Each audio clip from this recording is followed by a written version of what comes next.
మరి జీవితం బాగా జీవించడం రాకపోతే ఎవరి దగ్గరికి వెళ్ళాలి? ఎవరు బాగా జీవించారో ఈ లోకంలో వాళ్ళ దగ్గరికి వెళ్ళి మనం నేర్చుకోవాలి. కాబట్టి ప్రభు అయినటువంటి యేసు దగ్గరికి మేము ఎందుకు వెళ్ళాలి అంటే, ప్రభు అయినటువంటి యేసు తనకిచ్చినటువంటి అతి చిన్న వయస్సు 3.5 సంవత్సరాల వయస్సు, అంటే 30 ఏళ్ల వరకు ఆయన జీవితం ఎవరికి తెలియదు.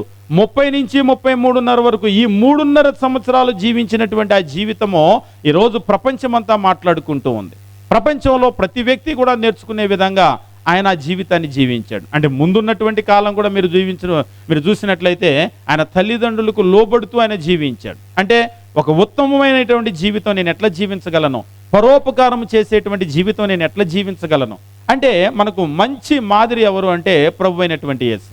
ఇంకా మీరు బైబిల్లో కనుక చూసినట్లయితే ఆయన నోటి మాటలు కావచ్చు, ఆయన ఆలోచన కావచ్చు, ఆయన ప్రవర్తన కావచ్చు, ప్రతి దాన్ని కూడా మనం జాగ్రత్తగా పరిశీలన చేసినట్లయితే ఎంత బాగా ఆయన మాట్లాడాడు. ఆయన మాటల్లో కూడా ఏ కపటము కూడా లేదు.